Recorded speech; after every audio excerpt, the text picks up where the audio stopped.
the historic connection they have to this place, the land, the water, the air, and all that enjoy it. We are grateful for the opportunity to meet here.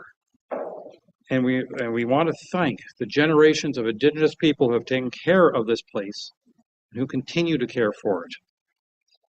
And we want to show our respect. Hundreds of years after the first treaties were signed, they remain relevant today. May they guide our decisions and our actions. We commit to learn, to educate, to honor sacred places, and to take action towards real truth and reconciliation. And again, as I mentioned yesterday, this is Indigenous History Month, and I strongly encourage everyone to pick up a book by an Indigenous author or do some research into Indigenous history and to better understand their place on our lands and their lands. Because unfortunately, most of us, when we went to school, didn't get any of that history. So it behooves us to learn more of it now. Thank you. Miigwech. Council, are there any declarations of pecuniary interest or conflict of interest that you need to declare? All right. Do we have anyone for an open forum? Okay, are they with? Okay, if you could bring the Danielle Whitley over.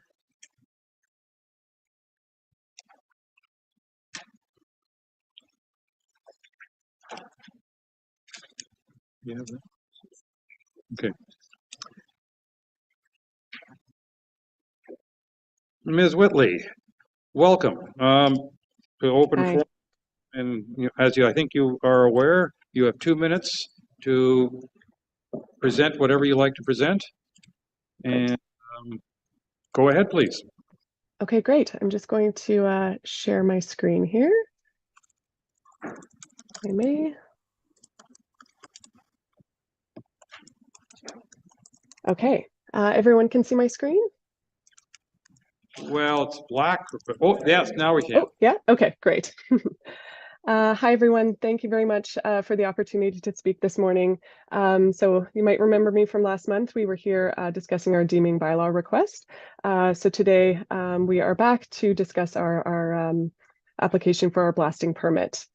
So my name is, again, Danielle Whitley. I'm an architect with SVN Architects and Planners. I'm here today on behalf of my client, Heather Jessiman, who's the owner of 70 Points of View Road, which is just north of Port Severn. And also joined by my colleague, Michael Mathis, who's a registered planner and is online today as well. So as you can see on the screen, just to show where the property is located, so just north on the 400. If I can just advance to the next screen. Sorry. There we go. Just showing the existing site plan as well as the proposed site plan. So the extent of the blasting, just to clarify, is within the footprint of the existing cottage, and we will be building the proposed new cottage on the extent of that existing footprint. The intention of blasting the rock is to allow for a lower level for the cottage so that we can keep the height of the cottage down and to allow access to a garage as well as a small mechanical room, a small gym, and a mud room as well. So this view of the existing condition, there's an elevation at the top as well as a proposed condition just below. The red dashed line shows the extent of the blasted rock. And just to clarify that the blasted rock will be completely concealed. Currently, the extent of the rock to be blasted is currently completely concealed by the crawl space screening. So you don't actually see it from the waterfront. And in the proposed condition, there will be a new exterior wall that's built just roughly at the same location as that crawl space screening. So just a view from the waterfront. So that dashed red line shows where that blasted rock will be taken. And it is currently shows kind of the screening of the crawl space in the deck. And then also a view from the waterfront looking up, so you can see that it is also quite concealed by the vegetation as well as kind of the rock outcrop that comes up in that location as well. So I think that's my 2 minutes, but just wanted to share some context on our application, and if there's any questions, happy to answer as well. Thank you. Thank you very much.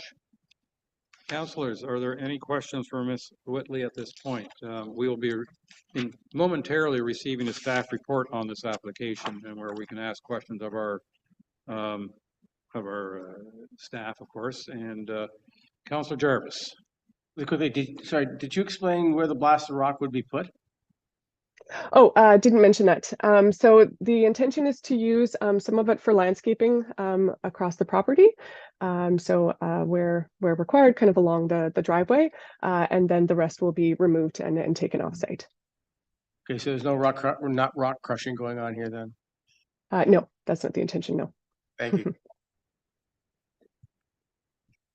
Councillor Predko.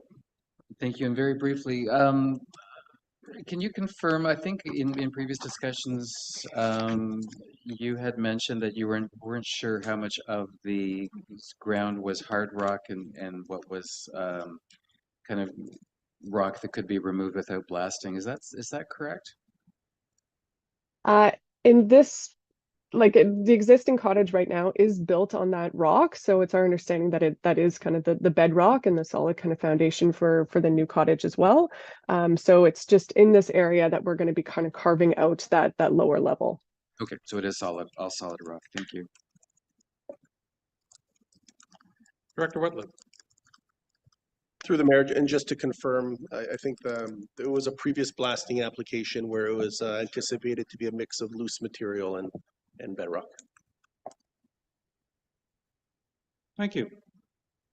All right, well, thank you very much, Ms. Whitley. And as it so happens, we're now going to go into our planning application staff report. And our first staff report is blasting permit application 24-02 for 70 Points of View Road, Jessiman. And so, to our planner. Thank you. Through the mayor to Planning Council. This blasting application represents the sort of the last part in the fulfillment of a decision of the Committee of Adjustment that was taken on May 16th to approve some variances to permit the replacement of the existing dwelling with a new dwelling on the property.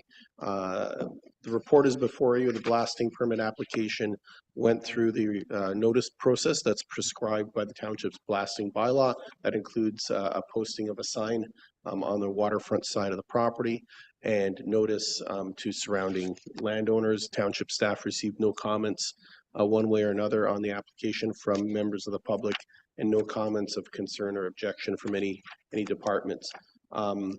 Similar to other blasting applications that this committee or council has recently considered, the removal of materials, and as we saw in the slides presented by Ms. Whitley, the carving out or blasting of materials is sort of coming out of the side slope.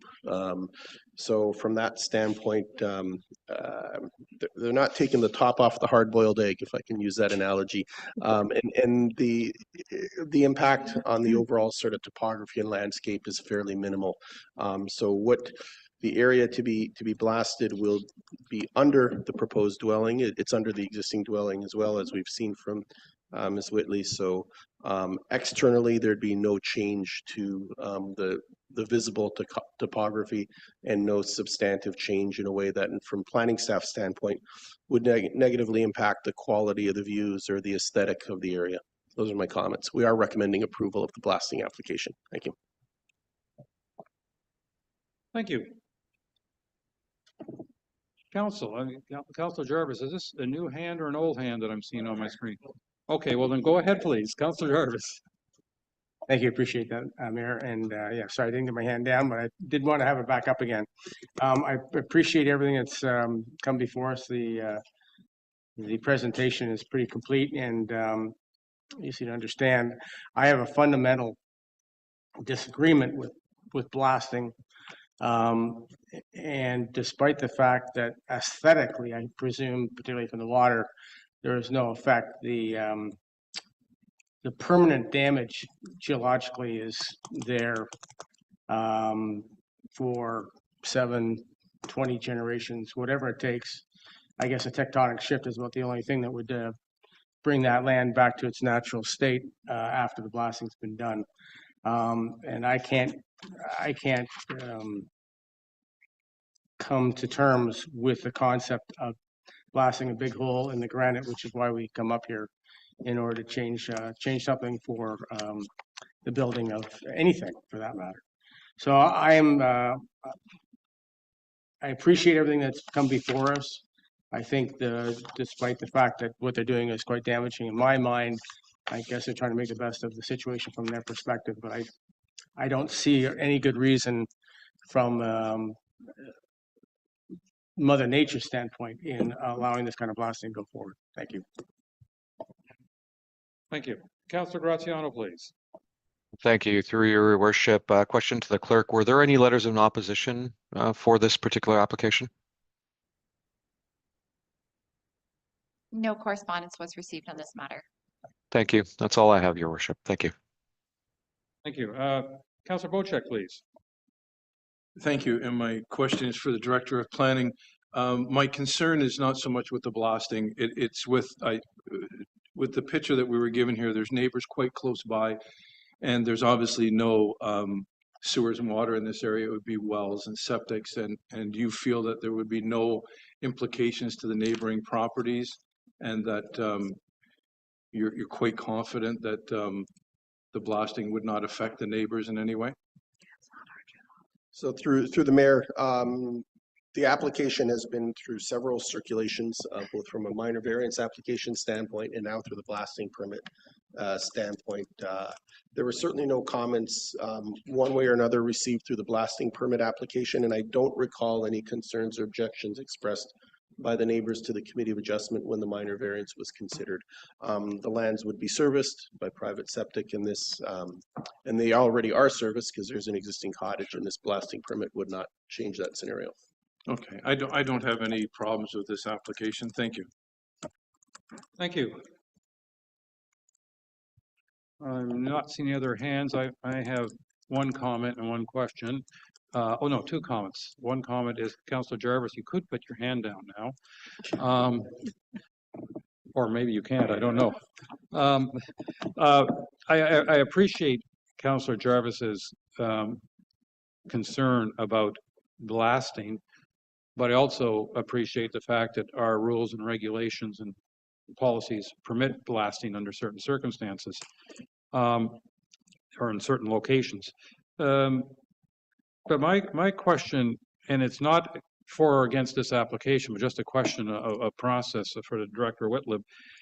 This is the third application on this property that's come in front of between the Council and Committee of Adjustment, and approval was granted the first two times. What would happen if we said no? I mean, I'm not. It just is just a theoretical question. It seems to me, dare I say, cumbersome, that we have to go through 3 steps, and so I have to ask, just out of curiosity, if we said no, does that mean they have to go back and change the design and do the other 2 steps all over again? Well, the 1 step at least all over again? So to the mayor and planning council, as you know, the previous applications were Planning Act applications. There was a deeming bylaw and there was a minor variance, and those under the Planning Act have appeal rights attached to them. Blasting, however, is not regulated under the Planning Act. This is a township prescribed procedure under a township bylaw. The township's blasting bylaw does not set out any procedures or mechanisms for appeal should a decision be not favorable to an applicant and they wish to challenge it. So I don't know if the township has ever run into that situation, but in answer to the mayor's question, I suspect that given that the previous Planning Act applications were approved, the form and nature of the development was already understood through those processes, including there was discussion that blasting would be occurring. I would suspect that should this request under the township's blasting permit be denied, we would likely receive a letter from the applicant's lawyer. That's probably the best I can offer at this time. And that wasn't my intention. I'm just curious about the process. Thank you for that tangent. Councillor Cooper. Just going to state ditto to Councillor Jarvis's comments. I basically think we should work with the land, and we're not in this case. Thank you. Thank you. Councillor Graziano. Thank you, Your Worship. And one additional question directed to Ms. Whitley, excuse me, my apologies in mispronouncing. And perhaps my question is not necessarily relevant to considering the merit of the application, rather just curiosity. I met your clients multiple times, and if memory serves me correctly, I believe they are full-time residents. Are they not? Do you happen to know? She's not a full-time resident, but spends quite a bit of time up here. Okay. Okay. So yeah, based in Toronto, but because it's such a short drive, is up here quite a bit of, and quite a bit of the summertime, I think. Thank you. I appreciate that. Thank you. Thank you. Seeing no more hands, I have moved by Councillor Graziano, seconded by Councillor Cooper. Be it resolved that Council have considered the provisions of Blasting Bylaw 2016-064 and any public comments received before and during the meeting of Planning Council held on June 4th, 2024. And that blasting permit application 24-02 for Jessiman for lands located at 70 Points of View Road be approved. And that the applicant and municipal law enforcement staff be advised of Council decision under the Director of Planning's signature. All those in favor? 1, 2, 3, 1, 2, 3, 4, 5. That is carried. Thank you. All right. Our next round is for zoning bylaw amendment application Z23-22 for Vincent Cartier Baxter Loop Road. And if I scroll down, I will find out that this is Ms. McCabe's report. Thank you, Your Worship, and members of council. I apologize for not being in the room this morning, but as you can tell by my voice, I'm not feeling so good. So this is coming forward to you this morning following the public meeting that was held on May the 14th. At that statutory public meeting, there was no concerns expressed or comments received except for the District of Muskoka, who are satisfied with the way this is proceeding with the zoning bylaw amendment to protect the identified parcels with the sensitive land features that are on this lot. As you know, this property is subject to a committee of adjustment decision from March the 7th. And one of the conditions was that a zoning bylaw amendment is in force and effect to rezone portions of the subject lands. So I'm bringing this to you this morning for consideration. Staff are in favor of approving this zoning bylaw amendment as presented. Thank you very much, Ms. McCabe, and I hope you're feeling better soon. Council, any questions or comments on this zoning application being, say, subsequent to the variance application?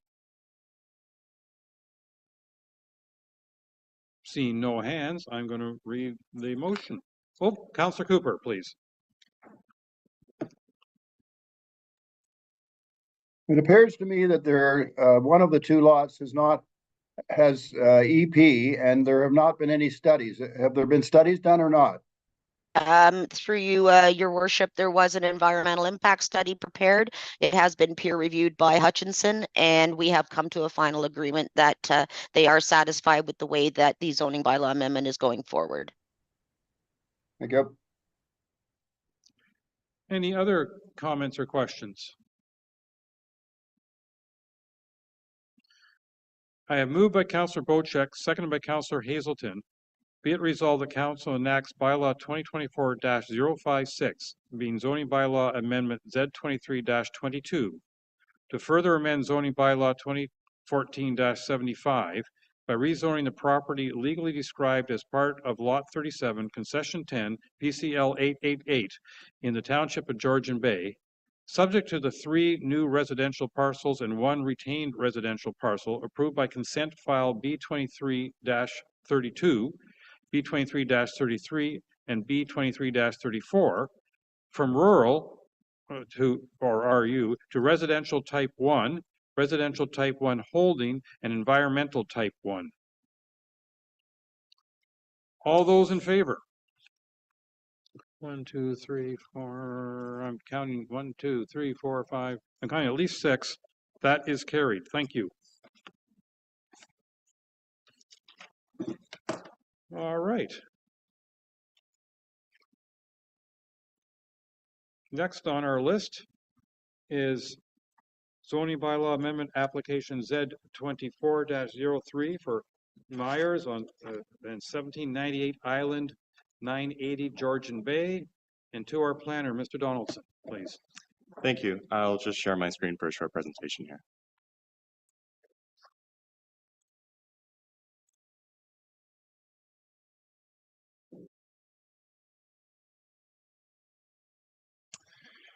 The subject property fronts onto North Bay of Georgian Bay. North Bay consists of significant low-density residential development. Nearly all shoreline and island properties of appropriate size for development within North Bay are currently developed. Section 7.3 of the zoning bylaw states that all vacant lots on islands that are contemplated for development shall be placed in a holding 2 zone. The subject lands meet all lot area and frontage requirements set out by the Township of Georgian Bay zoning bylaw and official plan. Subject property is located on Island 980 of Georgian Bay, otherwise known as Deer Island. The subject property is one of only 2 vacant properties on the island. The remaining 65 properties are developed with low-density residential and accessory uses. The owners of the subject land wish to develop the property with a low-density detached dwelling in a similar manner to the surrounding uses. In order to consider the development of the property, the owners are requesting that the H2 hold be removed. In the future, the applicant wishes to develop the subject lands with a detached dwelling, maintaining the low-density residential development of the waterfront area. The subject lands are zoned shoreline residential island type 1. The proposed detached dwelling conforms to all SRI 1 zoning requirements as listed in Section 7 of the zoning bylaw. The maximum permitted lot coverage of the subject lands is 7%, and the proposed development will only result in a lot coverage of 2%. As the sole condition for the removal of hold has been met and the proposed development is in conformity with all applicable policy documents, staff are recommending approval of the zoning bylaw amendment as presented. Thank you, that's all. Thank you very much. Council, any comments or questions on this application? Council Jarvis, please. Andrew, it's just a quick question. You indicate that they're trying to maintain the low density nature of that area. In what way is that achieved by building something? Not that I'm objecting to the build. I'm just curious about the phraseology more than anything else. Thank you, and through the mayor, I was just referring to overall the lot coverage. As I said, they're permitted to build up to 7%, and they are permitted to develop more of the shoreline property than they are proposing. They intend to maintain much of the native vegetation along the shoreline property and are not proposing any reduced front yard setbacks. Appreciate that. Thank you. Councillor Cooper, please.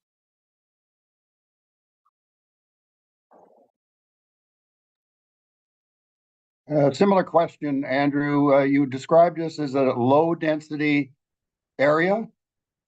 In other words, all the other properties that I see from the demonstration you gave of all the property lines, there's a huge number of properties here. Where's the low density? I'm missing that.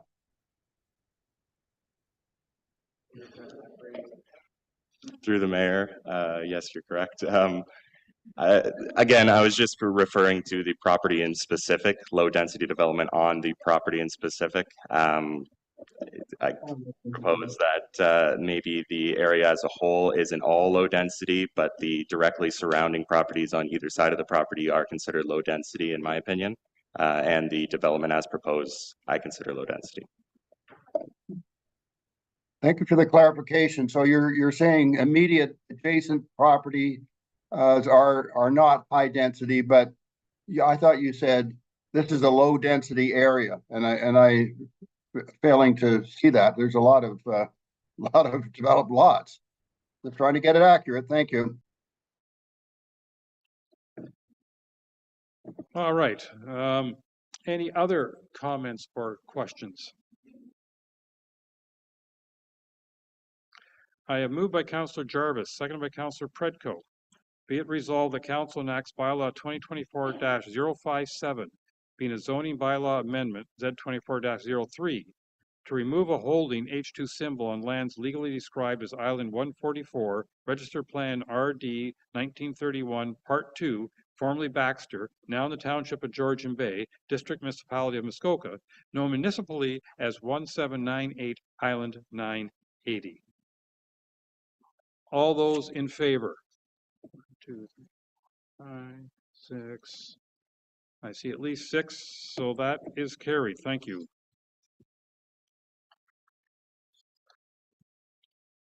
All right, and that ends the planning application staff reports, and we're now going to go into staff reports. And this is on 6 Mile Lake dwelling unit size zoning bylaw amendment. And I wouldn't be surprised, and I'm just confirming, that we are probably going to Mr. Kratke. Mr. Kratke, if you wouldn't mind leading off with your presentation on this matter. Thank you, Your Worship. Good morning, everyone, council, colleagues, everyone in attendance online. I want to start using my high-tech camera effects by introducing Philippe Tremblay. He is a planning student from the University of Waterloo, working this summer at the Township of Georgian Bay. And he provides us with a unique opportunity to undertake this work that I'm going to discuss momentarily. And I just wanted Philippe to use his microphone to introduce himself a little bit. Thank you, Mr. Kratke, for the introduction. As he said, I am the planning student for this summer. I have some experience with GIS, and I'm looking forward to working with the township to help provide some insights on 6 Mile Lake so that we can review the policies surrounding it. Thank you. Well, welcome on board, Philippe. Tremblay, is it? That is correct, Mr. Mayor. Well, welcome, Mr. Tremblay, and we hope Mr. Kratke and the rest of the development planning department keep you busy.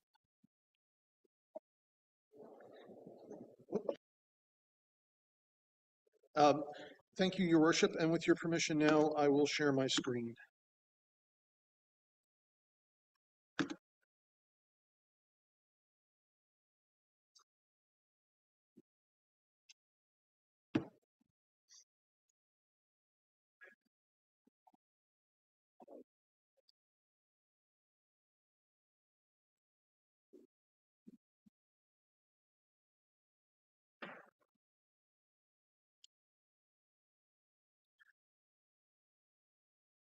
Approximately last year, we spent a great deal of time considering an application which led to official plan amendment number 22, which amended the policies regarding the size of dwellings and gross floor area in the 6 Mile Lake inland waterfront community. And during that period of time, we discussed zoning as not being an imperative, but as something that would be amended over time as the official plan review and zoning bylaw review and updates were completed. In February, we had a meeting with the Ratepayers Associations, or Ratepayers Alliance and Cottagers Association on 6 Mile Lake. And we made that commitment clear, and they were satisfied with it.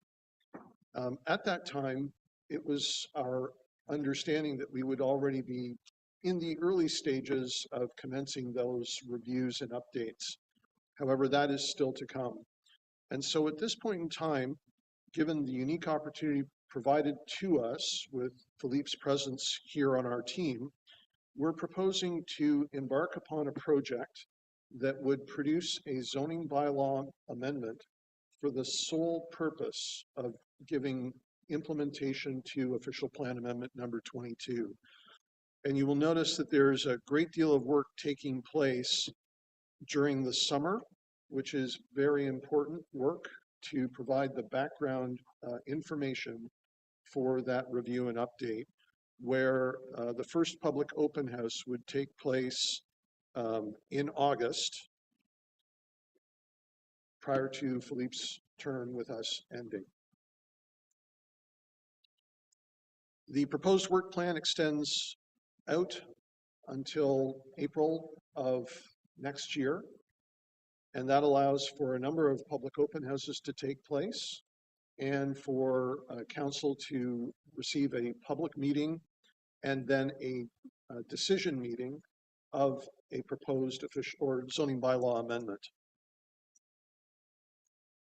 Lastly, at this point in time, we are requesting council approve a budget of $10,000, and that's for mailing costs. Each time we do a public mailing for 6 Mile Lake, it's just about $1,000.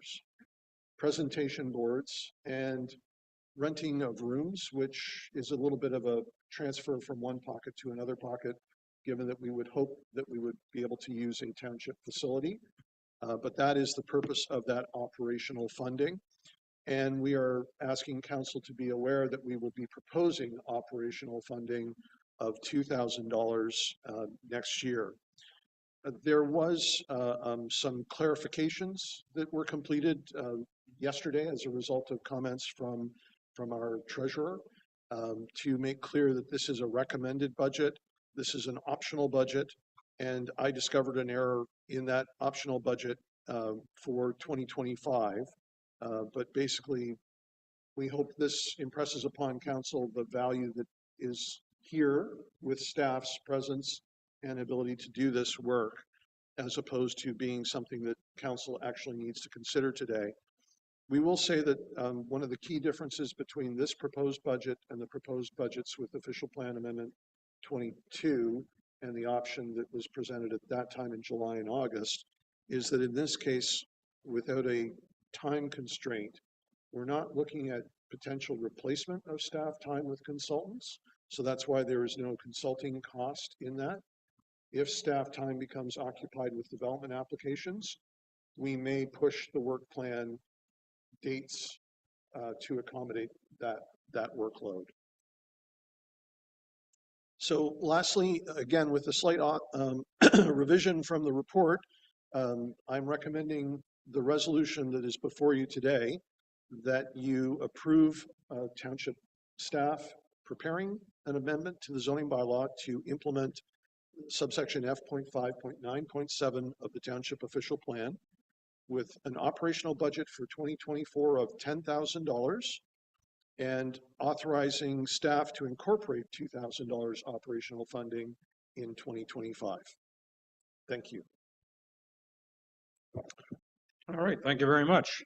Councilor Graziano's had his hand up ever since we entered this item, so I'm going to let him go first. You know me, I get excited at times. First and foremost, I want to say to the planning team, the Gantt chart that I see here is incredible. Great job on that. It gives me a visual as to what's happening, and it really helps me understand timeline, and I'm sure the community will echo that as well. I would go so far as to suggest that in future work plan presentations for staff that maybe we adopt something similar, because I think this is brilliant. Jeff, I reviewed this and I saw that you're proposing 3 different public meetings. Is that correct? Or did I incorrectly read that? How many total public meetings will essentially be, sorry, I have something in the background, so will be coordinated prior to the enactment of the changes? Thank you. It's 3 public open houses, 1 public meeting, Okay. and a meeting of council deciding the matter. Understood. Thank you. And I think the importance here, and I want to emphasize the importance of the community having an opportunity to bring forward their voice on the proposed changes, just to ensure that we capture as much input as we possibly can. With regards to the proposed changes. Follow-up question with regards to the associations. Have the associations saw this timeline, and have they provided any input with regards to their thoughts? This matter was given to both of the associations rather late, as it was given to council late. So they have had 5 days to consider it. The initial response from the Ratepayers Alliance was positive. I've not yet heard from the Cottagers Association, but I'm assuming that that lack of response means that there is no crucial concerns at this point in time. Great, I appreciate that. Lastly, just as a comment, I support the process, and again, I want to state that I commend staff for our planning staff for such a fantastic go forward plan. So thank you. Thanks. Thank you. Councillor Cooper. Thank you, Jeff. Jeff, a couple of comments and questions. The budget page that you show, I didn't see anything there for staff time and the costs associated with that. I saw consultants, I saw fees, but nothing under staff. Is there some reason for that? Yes, through you, Mr. Mayor. The intention is this time that if the development work becomes demanding so as to take up my time and or Philippe's time, that we would change the dates in the project plan as opposed to consult the work. And this really is a response from Derek and myself and the rest of us to council's comments last July and August, but as well to the fact that right now we do see that there has been a decrease in the number of development applications. And so this is really giving us an opportunity to use time for 6 Mile Lake. That's lovely, Jeff, but in order for us to assess what it would cost for a duplication of this in many other communities that might choose to put together a community plan or revise a community plan, it'd be a good idea to understand what it's going to cost. I thought I saw something in there about 271 hours? The sheet isn't in front of me, but something along those lines. And there's no cost associated with that, which I think is, in a way, an inaccurate reflection of what it costs our ratepayers to do this.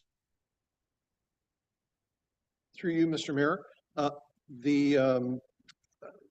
the intent of providing the optional budget was so that you could see my estimation without an RFP of what our responses might be had we issued a request for proposal to the private consultants that are out there for this zoning bylaw amendment.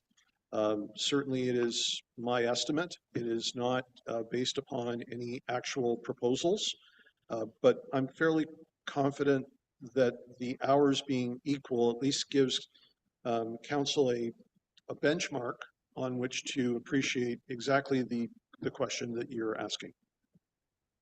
So just further clarification, if I may. So what you're saying is you have put some estimates in there if you were to bring in consultants to do the work. Is that what you said? No. So again, what we've done is we've given an optional budget, which is intended as a benchmark. So if this work were to be completely consulted out and we were not taking advantage of staff resources, that is my estimate as to the cost. But certainly the hours are the same. So the two budgets, the total hours spent is intended to be the same and identical. The difference is that one is staff resources, which would not be backfilled in this case. The difference being if there are development applications that take our time, the project timelines may slide. And again, because there will be numerous public open houses, we will be updating council before each public open house, both to update you on where we are in the project plan, but also more importantly, to seek your approval for the information that we are about to put out at the public open houses. Mr. Mayor, if I may, so I think what I'd like to say to council is that this is a very expensive project, and all of our other community plans mostly were volunteer driven. And that's not what I'm seeing here. I see huge expense for our township. So every time we review a community plan, we're talking hundreds of thousands of dollars. And I think it's important to point that out. The second point I would make, Jeff, is did you review and follow any of the recommendations that came from an advisory group about community plans? Did you read them? Through you, Mr. Mayor. So no, this is intended specifically to address official plan amendment number 22.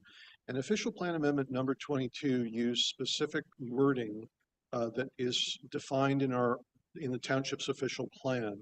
And one of the key aspects of that wording, I think a lot of us have a firm grasp of what the natural heritage is, and we've heard here today how important it is to council again. But one of the key aspects of the language in official plan amendment number 22 is the notion of character. And there were studies done by consultants during official plan, secondary plan processes for other communities. There's not been one completed for 6 Mile Lake.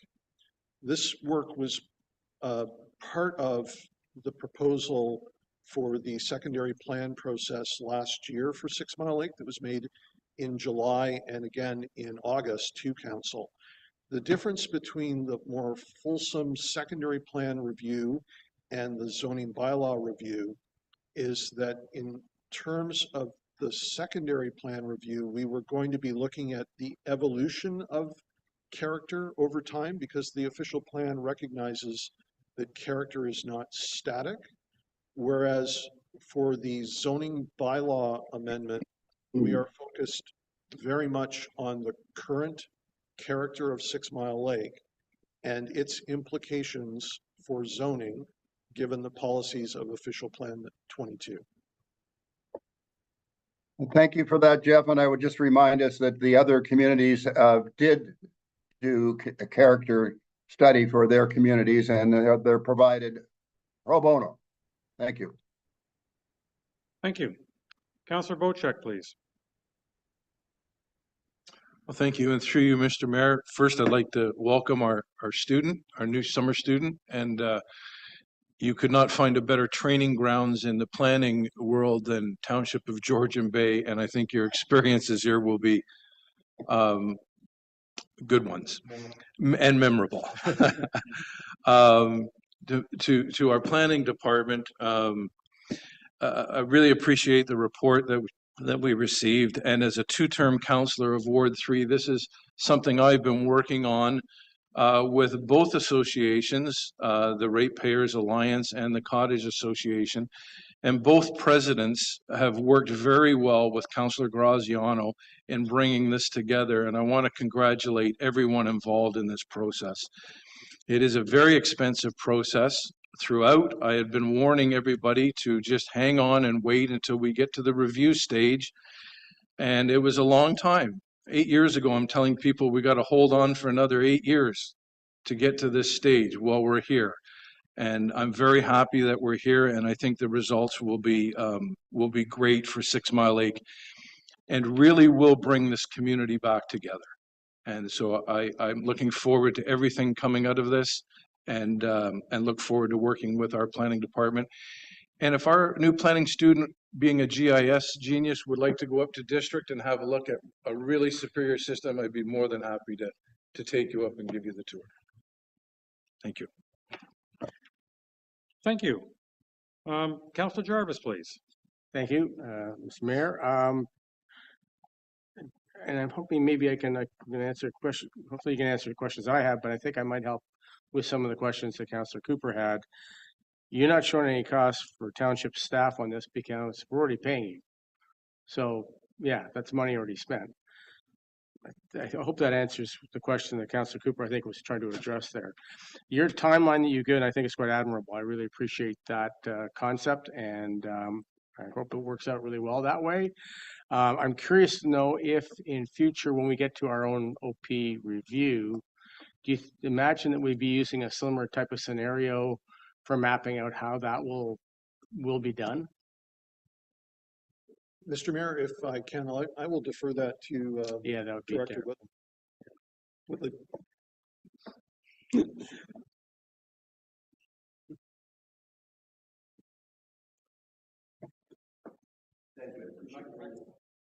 I'd appreciate hearing the question again. Oh, I'm just wondering if for our OP review, which is coming up, do we is the intent to map it out in a similar fashion to what we're doing here for 6 Mile Lake and their ZBA?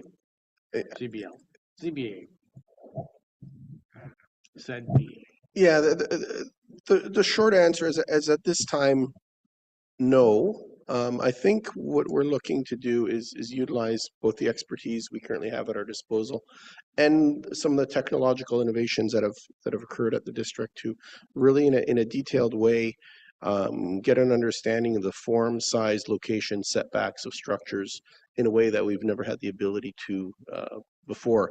And because that was particularly salient to the 6 Mile Lake situation, the issues facing that community. So I'm not ruling it out in the future if we have the skill set and access to the technology, but this is a really unique opportunity. And again, it's to deal with a very specific set of circumstances around 6 Mile Lake. I appreciate that. And just further to that, if don't mind, Mr. Mayor, as noted by Councillor Cooper, there are a number of small communities throughout this municipality, 6 Mile Lake being one, but I presume we try and handle those communities with the OP review in a similar fashion because of their, what they would consider uniqueness anyway. Through the mayor to Councillor Jarvis, so certainly, 6 Mile Lake has been the subject of specific focus. It's been, as pointed out, a long road to get this point. It was deemed of such significance that there was an interim control bylaw, etc. So I think the issues were particularly high profile and important to previous councils and this council that have warranted special attention at this time. And it was in that process manifested itself in the form of Official Plan Amendment 22, which was ultimately initiated by the parties, and then that, as Jeff has explained, the next step is the zoning bylaw amendment, which the parties have essentially through concurrence with staff entrusted the township into undertaking. So I'm very happy to see in the initiative that Jeff with Philippe have shown in getting this moving at this point. So the answer here is that as far as the rest of the community plans go, the intent from staff's perspective is to address them through the comprehensive official plan and zoning bylaw reviews, not at this point to undertake any specific separate secondary plan exercises, right? Unless directed to do so by council, of course. Appreciate the comments. Thank you. Thank you. Councillor Pretko. Thank you, and through you, Chair. Question again to the Director of Planning, and really very similar to what Councillor Jarvis just asked as well, and that is in terms of the project planning for the OP review. Does this take away from that? It's a separate project. Is it something that could have been incorporated into that bigger plan with having a similar endpoint, or is it really such a different beast given where it came from that it just has to be dealt with separately? Through the mayor to Councillor Predko. So I think this will certainly allow the endpoint for 6 Mile Lake to reach its terminus long before the official plan review is concluded. And that was part of the impetus for this, was realizing sort of the expectations that were built through the official plan amendment 22 process, was that something would happen in due course in a reasonably timely manner. And again, Jeff spotted it, the opportunity of having Philippe here to actually take advantage of that and get this done ahead of the rest of the review. And I think that's relevant to the importance that council, by their previous direction, has shown their desire to see the 6 Mile Lake issue addressed. So I think this falls in line very well. All right, thank you. And then one last follow-up question. Again, welcome, Philippe, to the team, and I'm sure it'll be a very interesting project and a unique opportunity. Just in terms of the planning, summer student planning this year, were we already going to hire a student for planning, or is this strictly for the project, in which case on this little budget, I would suggest you could probably put the costs associated with that student on the plan for 2024. Through the mayor, no. So the hiring of Philippe or a summer student in general was not tied to this project.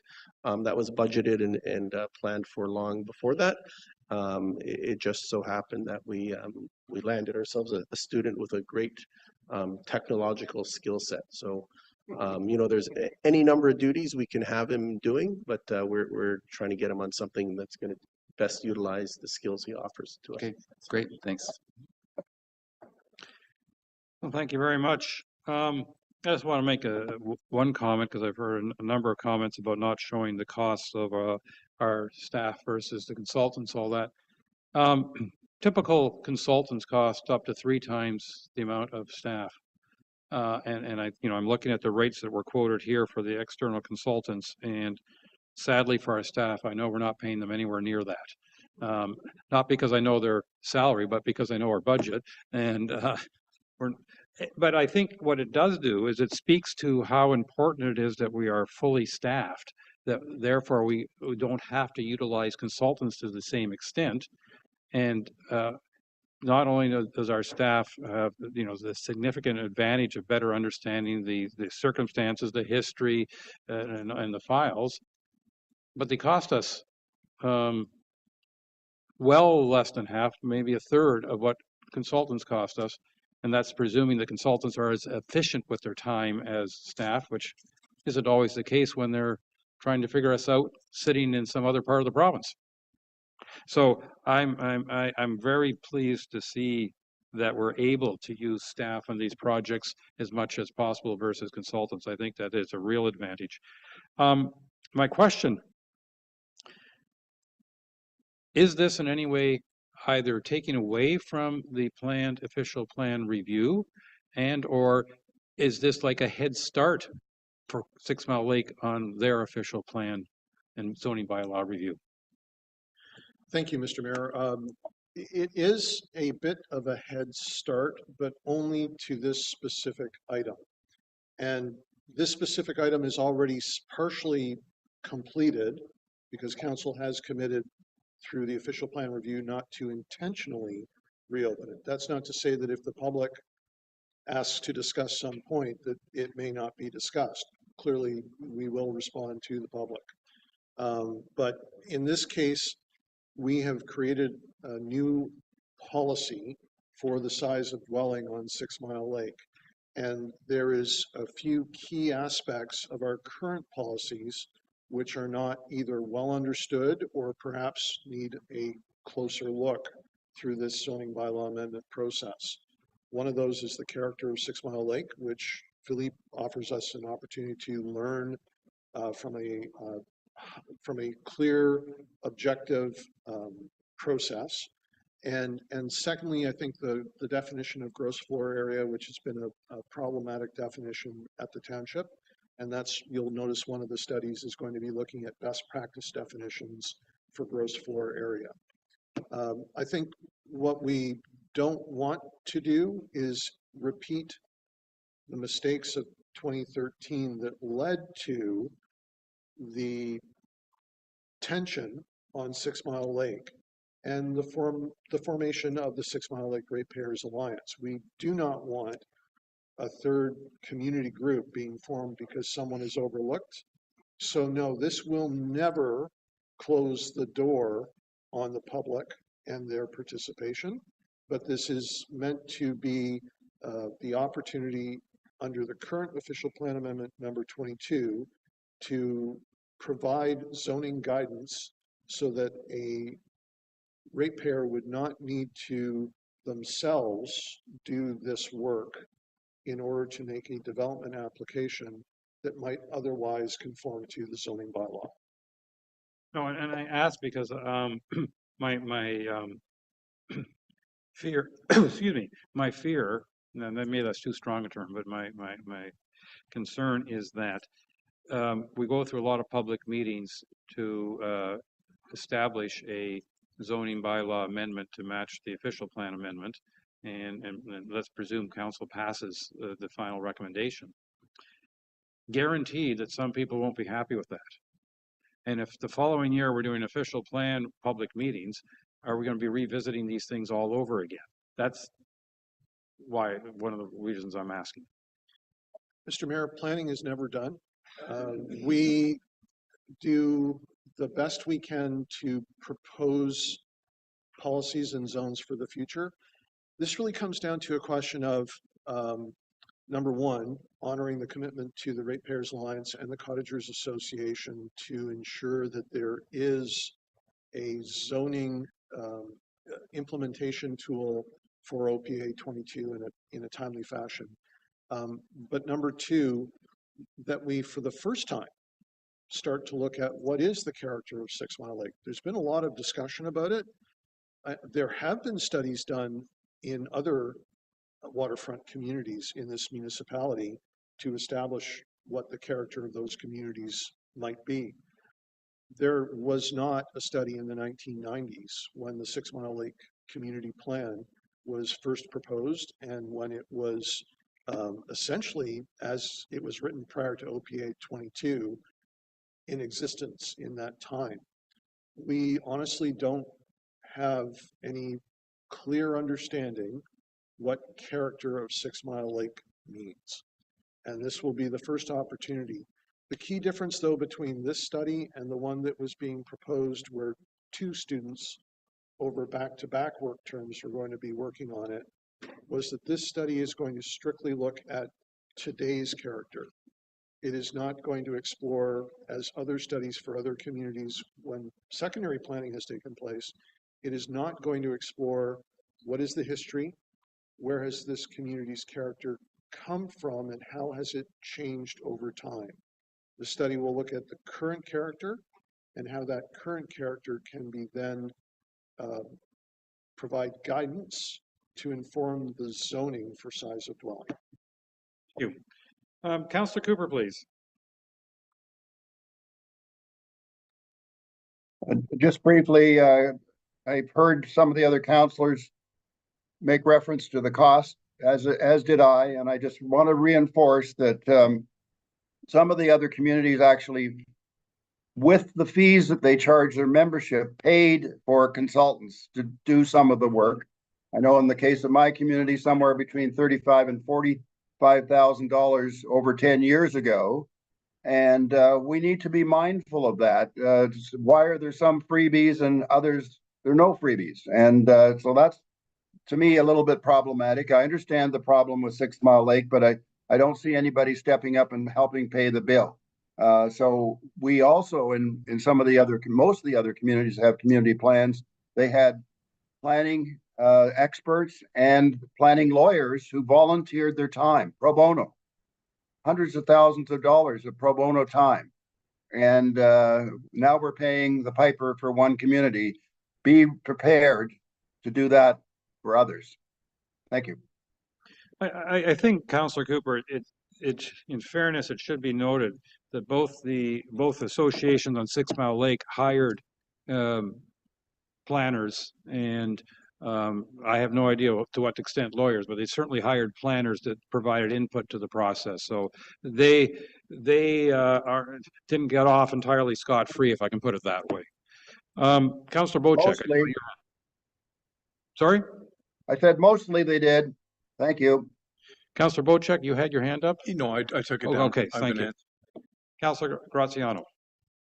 Thank you, Worship. And I was going to essentially articulate that. I know that both Both associations for a long period of time have been consulting with planners on the best go forward plan here, and they've paid dearly on those consultations, plus also the cost of the application.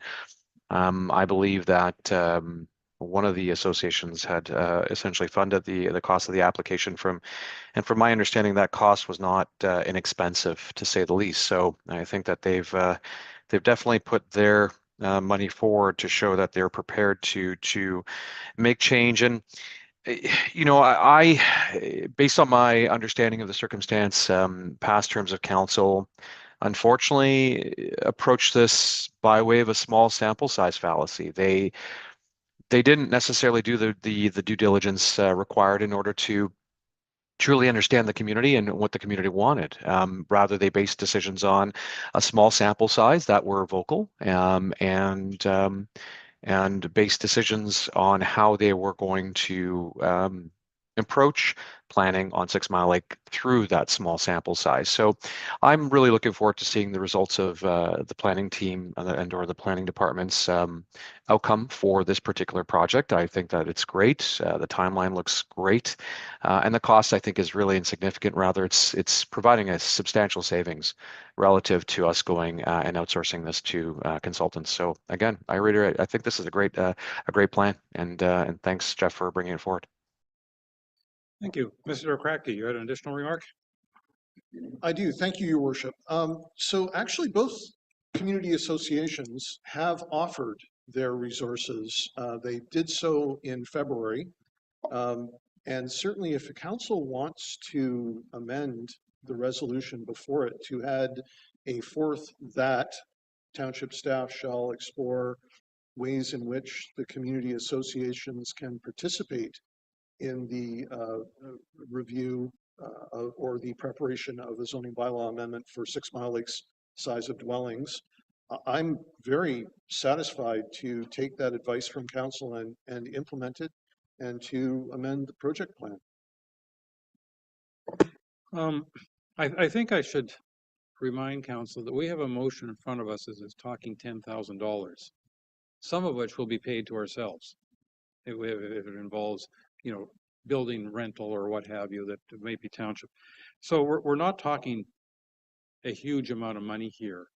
And this is a 10,000, well, 12,000 if you include the following year, which is a budget that we'll have to approve or not approve that item in it.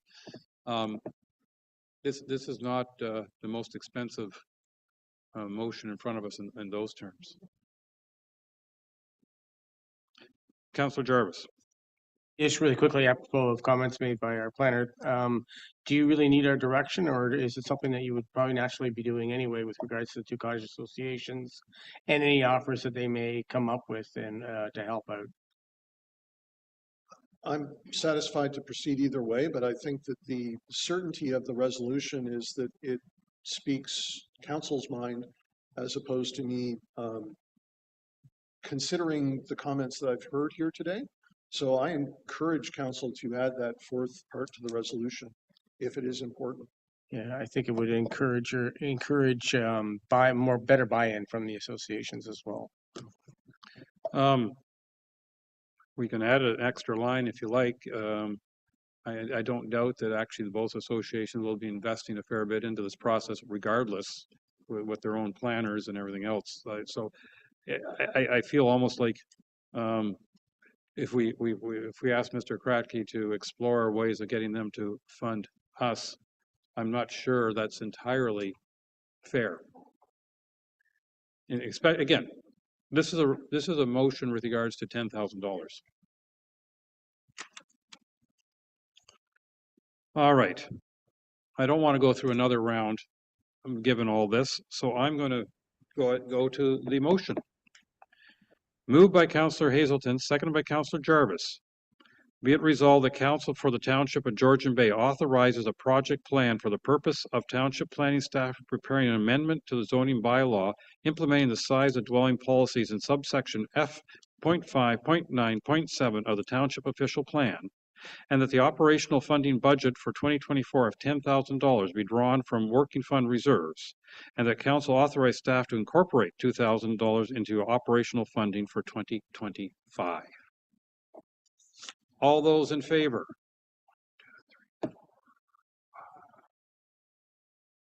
I have 6 people voting in favor. That is carried. All right. And now, the next item on our agenda is the new business item, improving planning service. And Councillor Cooper, if you would please introduce that item. I really don't have anything to say. That should, if you read the report, you can see the recommendations. I would like to hear a response from our CAO and planning department as to how they might deal with some of these issues. Otherwise, there's not a lot of listening going on anyway, so have fun with it. Thanks. Thank you. All right, to our staff. Who wants to lead off the response?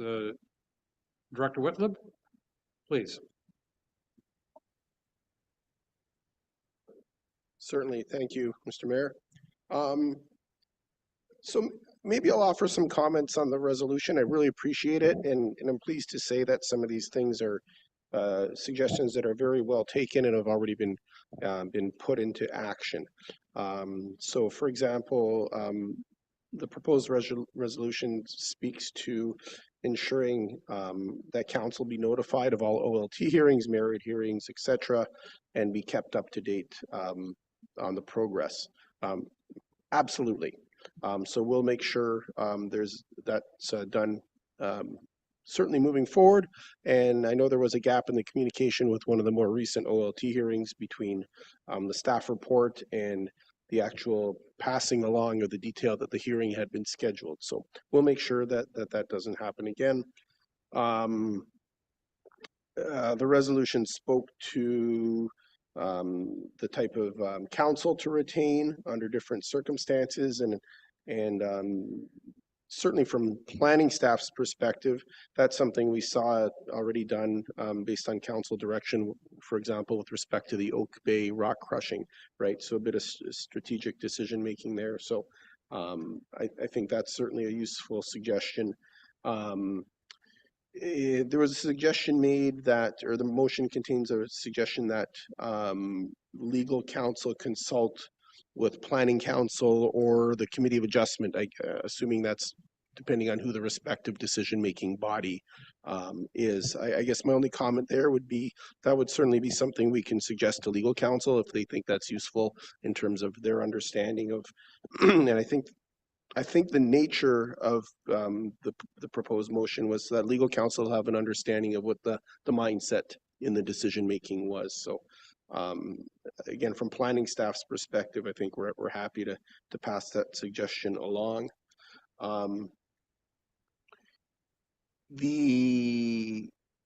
Another change that's already been implemented, I think even before this proposed motion came forward, is staff, and I'm looking at the committee of adjustment members on planning council and planning council as a whole, we'd probably agree that staff have been a little more particular in ensuring that decisions coming out of, for example, committee of adjustment, speak to the reasons for the decision in order to nail that down better, because that's certainly been important in terms of understanding the basis for the decision, and that's certainly important in the event that there is an appeal.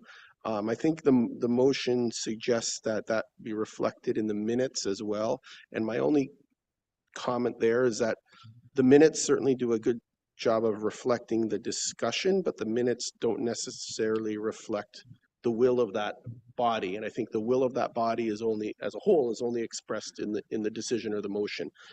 So I think that's where it's in that decision or motion, I think, where that rationale should be enunciated. And certainly if the decision-making body, whether it's committee of adjustment or council, wish to be more explicit in their motion language, I think from staff's perspective, that's something we would welcome. I really like the suggestion in the motion that about the piece that where there is a decision, that the notice of that decision be sent to everybody who participated in the process, orally or wrote comments, whether or not they specifically requested notice of decision. The legislation only prescribes that it goes to those who request notice explicitly. Happy to send that to everybody who otherwise participated. And what that would ensure is that if something ends up before the OLT, the OLT will then have that record of who was sent a notice of decision, and that will ensure that what automatically kicks in is that when the OLT sends out a notice of hearing, it goes to everybody who is on that list of having participated. But in terms of the information we send to the OLT, it's very prescribed. The OLT has a very specific list of details that we have to send, and it is essentially the file. So what we send them is we send them copies of all reports, all notices, all correspondence received, comments received, list of names who attended or spoke at the meeting minutes, and of course the decision. And I think and this is something where staff might benefit from clarification, because where the proposed motion speaks to providing the OLT with key rationale in terms of what went into the decision, there really is no ability for staff to provide some sort of supplemental document or something to the OLT that adds color to the record. The prescribed information, again, is very specific in terms of what we need to send. And About my resolution. sorry, did I hear a comment from council? I think your mic is on, Councillor Cooper. Thank you. Thank you, Derek, for your comments. Oh, okay. There was some discussion in the motion about perhaps having council weigh in on certain aspects, certain types of committee of adjustment decisions, particularly where they deal with legal non-conforming uses. My only response to that is we're currently not structured that way, and I don't know if we could be structured. The committee of adjustment is set up under Section 44 of the Planning Act as an arm's length committee, separate and distinct from council. So council does not have some sort of a supervisory role, or is not a higher court to the committee of adjustment where council could reach in and take certain types of applications off of the committee's hands. And I'm not aware of any authority or ability. I've certainly not seen some sort of a hybrid where decisions may move back and forth between council or committee of adjustment. And dare I say, my concern with that approach might be really ultimately could be an untenable situation that might not work in a functional manner.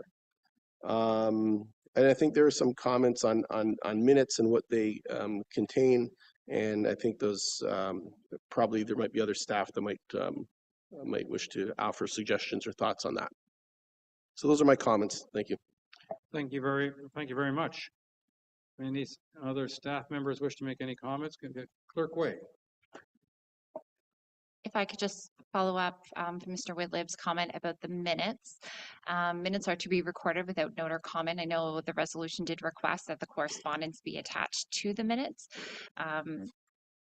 That isn't the purpose of the minutes. It's not to have correspondence attached to them. However, if this is about transparency in the comments themselves, we are happy to provide avenues for them to be more accessible on the website, as well as if there ever is an appeal or something like that, and the documentation needs to be provided, that information is always provided as part of the appeal package. So the information is readily available to those who do need access to that information, but it will not be included within the minutes.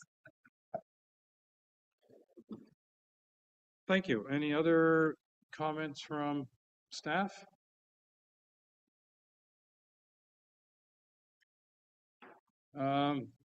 Council, any comments from any councillors? Councillor Hazelton.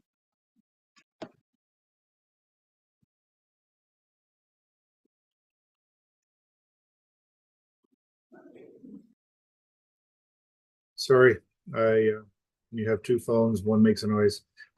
So I really like the responses that we got from Derek. Thank you very much. I think your review of this was excellent. I think that as we get down to the last three items, which you seemed to be fully supportive of all of them except for the last three, and then you were waffling a little bit. I think that the last item is really key in the world of transparency. So whether we attach letters to the minutes or whether we have a folder on the website that gives us full transparent access to the information, I think is critical. And I think that we've got a website there. It should be easy to add documentation into folders there. So I think we should be doing that as much as possible. I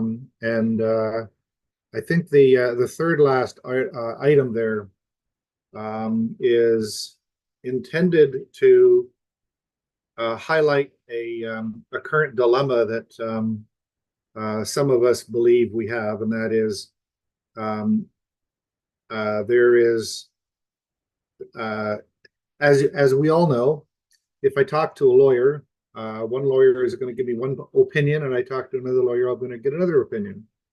And we have recently heard from our planning department, who I'm sure have talked to one lawyer, who have said that there is really no difference between section 45.2 and 45.1 of the Planning Act. In other words, legal non-conforming, legal non-complying is, well, and I may not be using the words properly, but the ultimate point here is that there appear to be a ton of applications going to the Committee of Adjustment, which is also considered minor variances.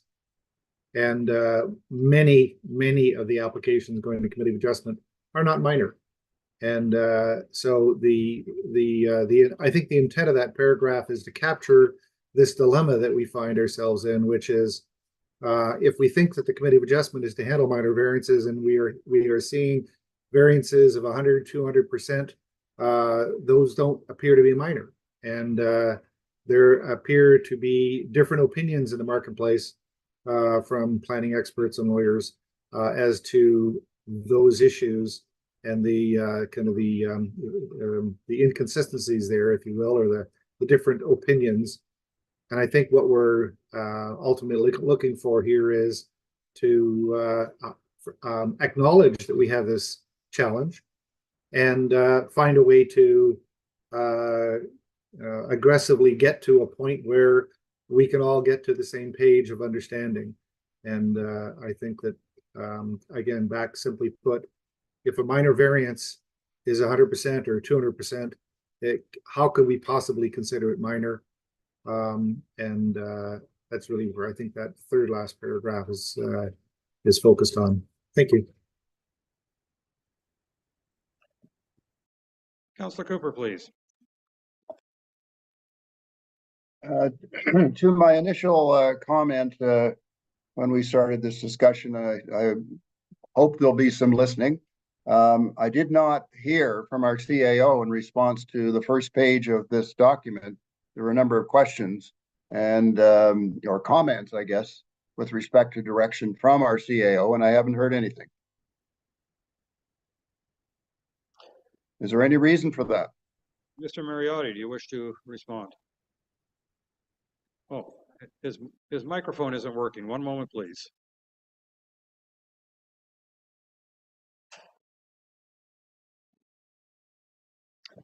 Yeah, thank you, Mayor Coetzee. I think Director Whitlam has done a fantastic job at responding to the proposed motion.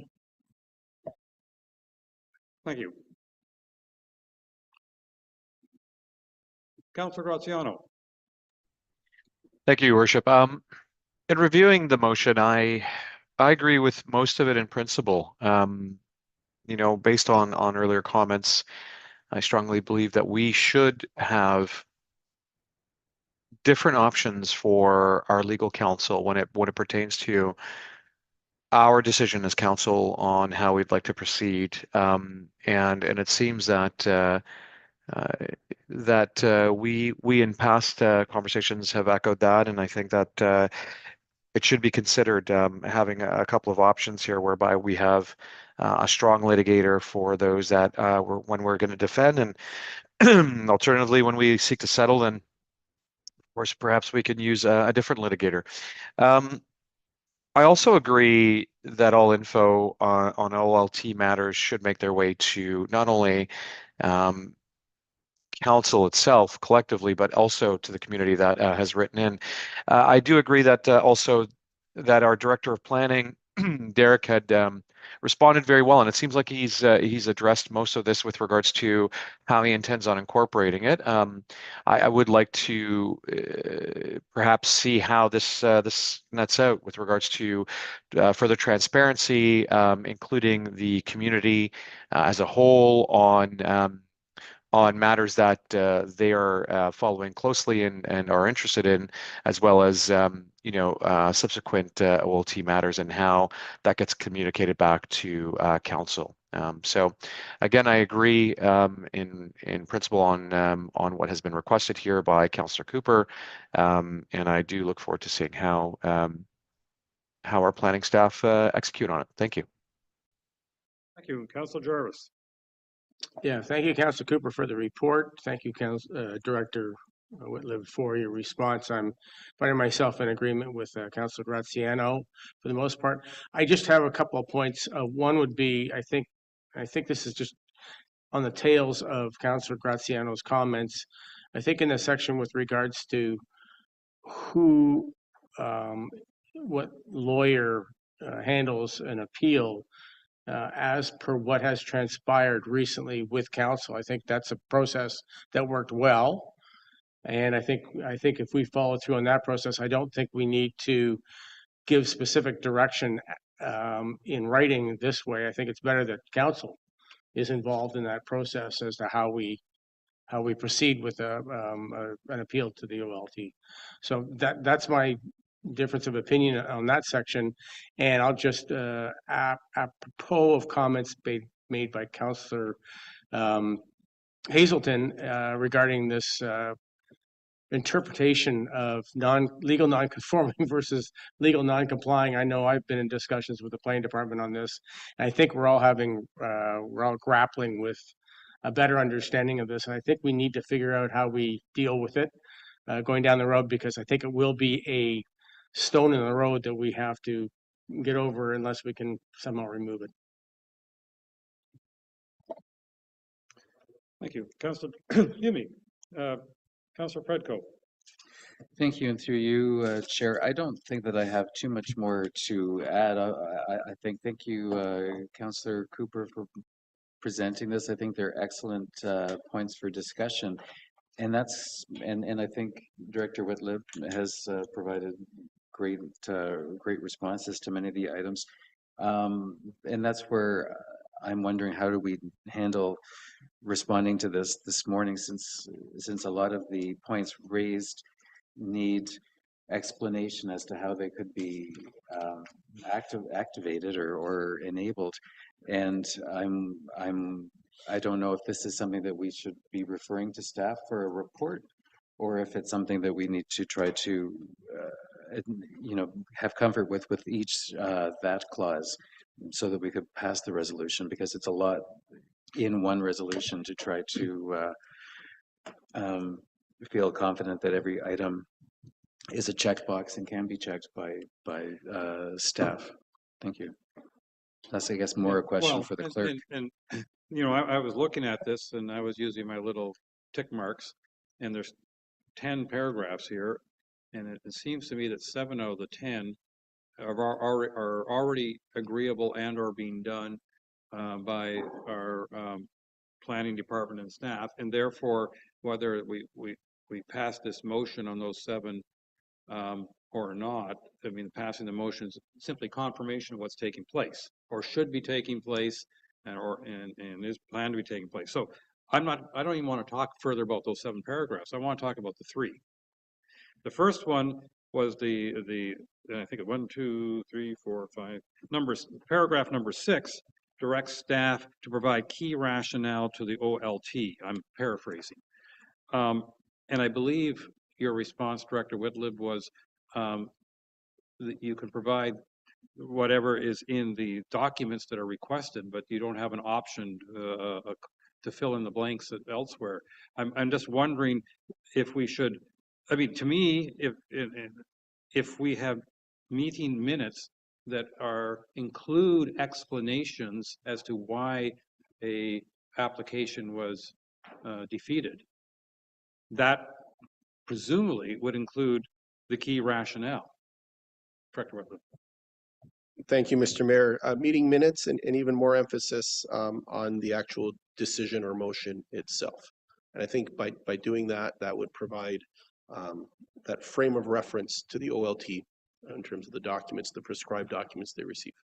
Because my concern on that particular paragraph is that if we pass it without some edit, that it would not be fulfilled. And I'm wondering, as opposed to just simply deleting it, which is the easiest thing to do, we provide the key rationale as reflected in the minutes, or something to that effect, to further emphasize that we want to make sure that the minutes are complete with the explanations as to why it was defeated, as I know is often collected clerk way.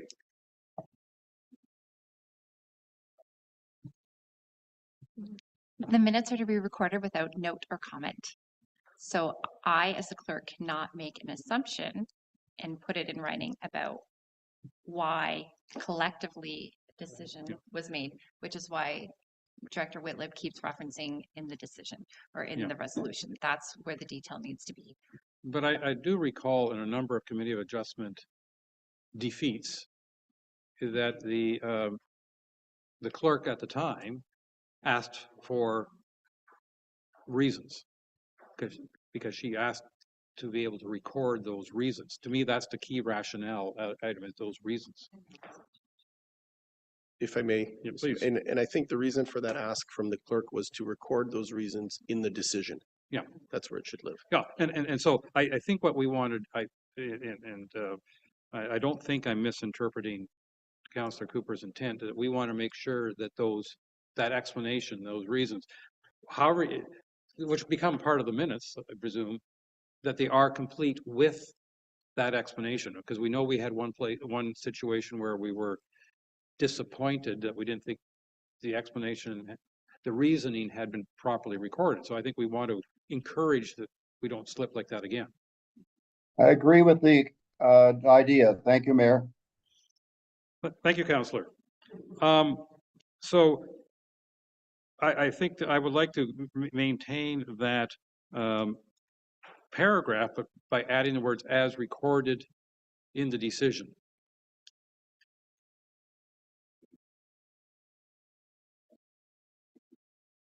The next paragraph that I didn't see full agreement or was with regards to section 45. That's paragraph 8 on this list, about send all applications under section 45 to Planning Council. There's clearly an appetite from Council, and I suspect the general public, as to the rationale, the explanation. Like, I think we need a little bit of, can I call it training, education, so that we better understand your use of section 45 versus section, is it 44? I think we need that. So to me, again, without, you're ready to respond. Go ahead before I take it one step further. No. Thank you, Mr. Mayor. And there's already been discussion internally among staff to provide training to Planning Council and Committee of Adjustment, likely jointly, on a number of topics, including that specific detail. Okay. And Mr. Mayor, if I could just add. Please do, Councillor Cooper. I had a discussion with Jeff Kratzky yesterday, and he did say something to the effect that there was some verbiage in our bylaws or the official plan, I can't remember which it was, but that helped to create this sort of ambiguity. So there was something we could actually do, as I understood it from his comments, to make a change so that we don't have this ambiguity around 45.2 and 45.1, which would be delightful to fix. So, but he also mentioned to me that that could happen with the official plan and zoning bylaw review. The problem is that could be 2 years out. So this is so problematic at the moment that I would suggest that we put a Band-Aid or fix the specific issue. Is there any reason we can't do that? Thank you. All right, so I'm wondering if we can take that paragraph and replace it with the council directs staff to report back to council on best management of applications under the very different sections of the Planning Act, something to that effect. Director Whitlow.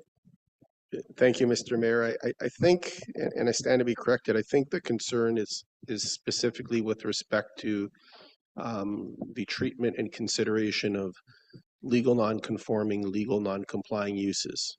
And I think that's, okay. That's certainly something that could and would be appropriately considered through the comprehensive review, but can also potentially, subject to council's direction, be extracted as a standalone.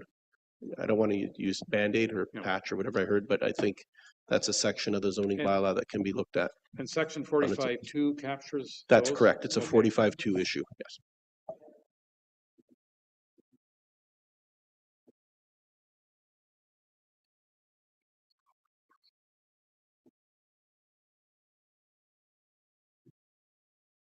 Yeah, so I think what we need is in this motion, a report from planning staff regarding best practices to manage section 42 of the Planning Act applications. So I'm trying to edit as efficiently as possible here.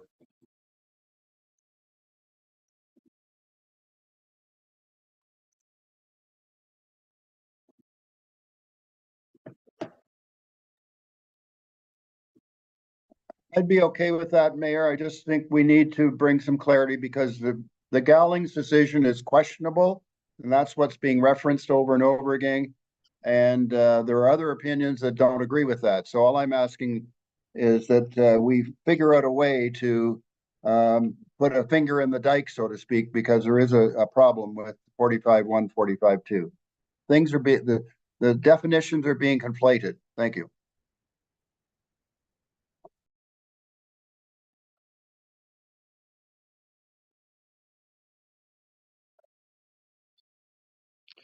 Councilor Jarvis? I'm just wondering if perhaps in light of the specific issue presented by that paragraph, we separate it from the rest of the document and treat it separately. That could be a very practical approach. The other paragraph I want to talk about is the paragraph that says council directs staff to attach all letters about a planning application which contain planning merit that are received from the public to the minutes. And I think we've heard an explanation from our clerk that actually the rules and regulations around minutes do not include the attachment of correspondence. I'm wondering, Councilor Predko. Could we have that clarified? Because I have seen minutes attached in other municipalities, Committee of Adjustment minutes. Sorry, communication attached? Communications attached, yes, with redactions for personal information. Clerk Way? I'm going to advise that they probably should not be doing that. Okay, that's fine. I'm just observing that Huntsville is a place that I know. And I think what's important that we retain the final paragraph because the township staff have already suggested they're quite willing to create file folders that include communications received regarding planning applications. All right, I'm going to propose at this point, Councillor Hazelton. Yeah, it might be useful to, in the minutes of the a particular application or meeting, to indicate that there are letters and just basically list, the source of the letters, so that it would draw people's attention to the presence, if you will, of those letters, so that in the last item where we have a file or a folder where people can go and find things, you know, to the point, maybe you don't want to put all kinds of details in the minutes, but I can't understand why a minute couldn't reference correspondence by title or category or something, so that you have a package that leads you to then say, oh, well, maybe I want to go and read those letters or those communications, and having it referenced in the minutes would be very helpful. Yeah, and you're not attaching the letters, you're just referencing, we've had letters, whatever. Clerk Way. We can look at the formatting within the minutes and how the correspondence is outlined. Okay. So it's more clear and where to find it. All right, I'm going to propose at this point that we consider the draft motion put forward by Councillor Cooper, excluding paragraphs 8 and 9. Paragraph 8 being with regards to section 45.2, and paragraph 9 being with regards to correspondence being attached to minutes, and get the other section, and then I'm doing a minor edit to the one other section about key rationale, and then see whether we can get all those paragraphs approved, and then consider whether we want to make an additional motion with regards to section 45. Councillor Jarvis? Yeah, I still take issue with the paragraph in regards to directing the CAO to find a strong litigator. I think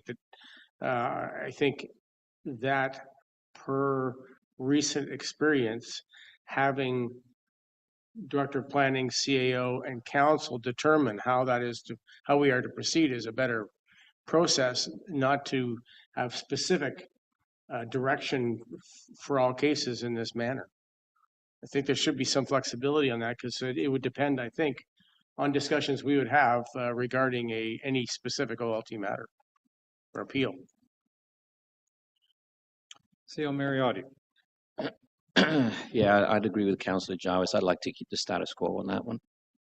I think we have good working relationships with the various legal firms that we use right now, and if there is a case that is elevated in nature, then we can do exactly what we did previously.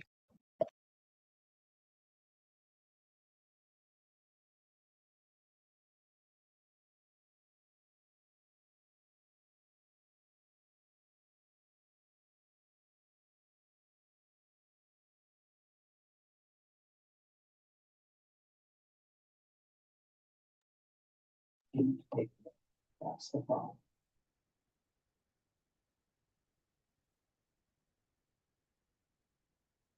Oh, I didn't have my mic on. I apologize. Councillor Hazelton. Yeah, if I could, when I read through this resolution, what I heard Derek say was good recommendation. We're doing it, or we're planning on doing it across the board. And I would suggest that what I think I heard from our CAO is that probably good recommendation. We're already doing it. I think that there's value in having us have this resolution articulated as it is, and have it on the books. Because if we're already doing it, great. There's no reason to not approve it. So I think we should continue with it. Thank you. Thank you. Councillor Cooper. Correct. I agree with what Councillor Hazelton just said. Thank you. Thank you.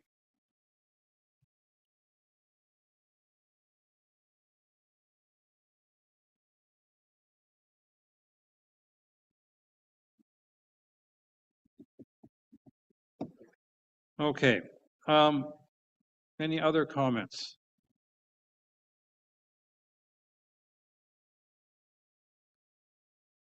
I'm going to make the general comment that, directing the CAO to find a strong litigator. Well, we know that and we have found at least one, and that it's to present selection to council for approval. My only fear with it, I mean, I is that I don't want us to, I'll call it, handcuff the CAO into a precise steps and procedures that may or may not be appropriate in under different circumstances. And as we know, without wanting to reveal too many secrets from closed session, that in closed session, we have talked about our defense of various appeals and whether or not we should be utilizing legal counsel or not. So that does come in front of council based on particular situations. And I think that we can do that in closed where appropriate.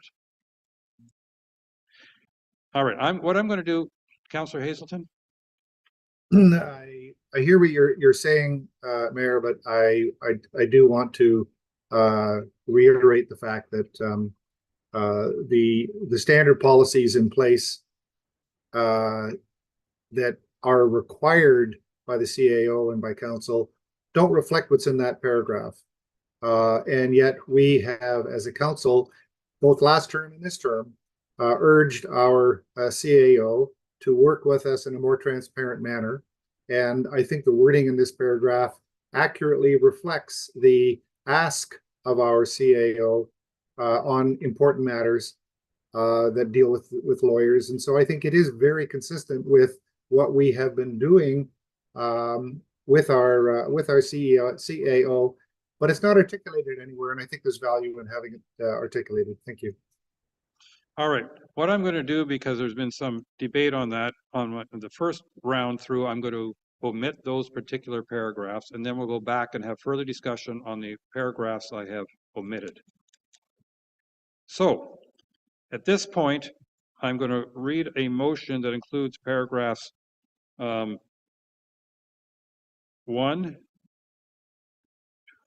4, 5, 6 with minor edit, 7, and 10. So 6 out of the 10 paragraphs are going to be in the current motion. And it's moved by Councillor Cooper, seconded by Councillor Hazelton. Whereas there are opportunities to improve communication and notifications regarding planning, now therefore be it resolved that Council directs staff to notify Council of all Ontario Land Tribunal appeals, merit hearings, case management conferences, and to keep Council informed and updated on the progress of all planning litigations and appeals. And that Council direct the CAO to have legal counsel connect with members of Planning Council and or Committee of Adjustment members as the two authorizing bodies who can explain their rationale for turning down an application. And that Council directs staff to record from the Planning Council and Committee of Adjustment the rationale for rejecting a planning application in the meeting minutes. If no rationale is provided, the recording clerk shall request it before moving on to the next agenda item. And the Council directs staff, when providing information to the Ontario Land Tribunal for OLT appeal, to provide the key rationale as recorded with the decision from either the Planning Council or Committee of Adjustment on why they made the decision and why they did not agree with the opinions from staff.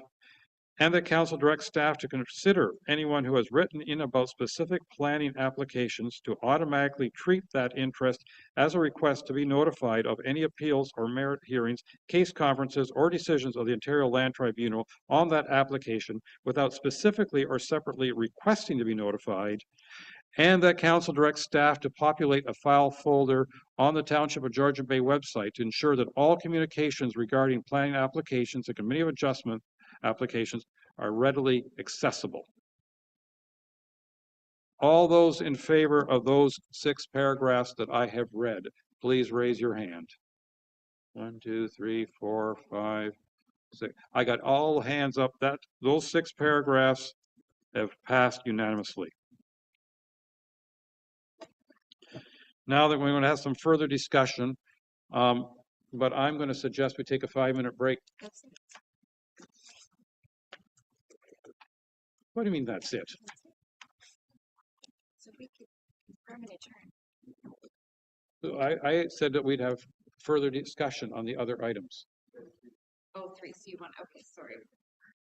I'm ready to go. Yeah, I know you're ready to go, but I want further discussion, but I want a 5-minute break Okay, before that's we have fine. further discussion. Yeah.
All right, thank you very much, everybody. Gentlemen, we have now, you took it away from me, the piece of paper. I need that. It's okay. We have now passed 6 paragraphs of the proposed 10 paragraphs from Councillor Cooper. So you could argue we're 60% of the way there. The next paragraph I want to address is the paragraph with regards to section 45.2. And I believe that I think there was consensus I heard from numerous people spoke to it, that we would like to get a report regarding best practices managing section 45.2 applications of legal non-conforming and legal non-complying structures. Director Whitlam, you want to make a comment? Thank you, Mr. Mayor. And just to be clear, I think that report would speak to providing the background on the legal context and also make suggestions on perhaps changes to our planning documents to help reduce the number of 45.2 applications that we see coming forward.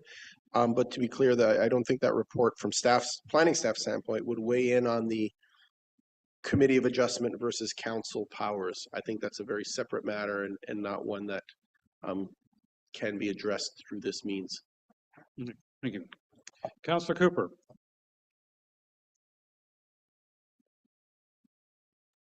Thank you, Mayor, and thank you, Derek, for your comments. 2 things. One is I'd be happy to provide some of the research that I've done on this particular matter, and because there's not only OLT decisions, but there's Superior Court decisions as well that play a role. It seems that the OLT in particular, there's been conflating going on in terms of terminologies and so on, whereas in the Superior Court cases, there seems to be more clarity, usually because the judges are actually lawyers, not necessarily in the OLT case.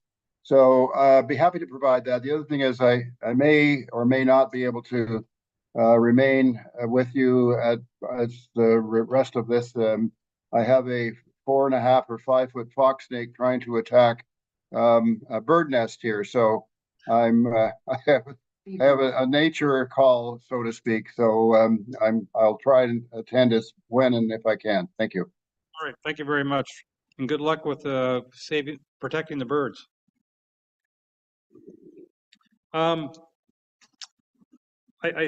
Yeah, I'm a little, well, to be honest with you, I'm a little bit disappointed, Director Whitlam, when you say the separation of Planning Council from Committee of Adjustment won't necessarily be just addressed by that, because I think that was part of the intent of this paragraph. But okay, I still think we need that explanation as to how we best practices with regards to handling applications under this section. Councillor Jarvis, please. I'll just comment that I feel that there's some urgency in this because we are getting applications, and quite often this paragraph is referred to in one form or another. And I know I've talked to other planners have talked to me. I haven't instigated the conversation. I've gotten a call and saying that we are there needs to be better clarification ultimately in how we treat the rationale behind this and how it is approached in planning recommendations to come before Committee of Adjustment and or Planning Council. I think, and I think Councillor Hazelton has indicated this as well, and by virtue of putting it in here, so as Councillor Cooper, is that we need to get something done sooner rather than later, in my mind.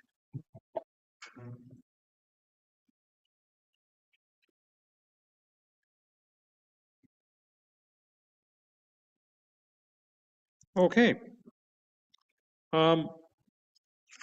Council. Oh, sorry, you're not a councillor. You're a CAO. CAO Mariotti. Thank you, Mayor Coetzee.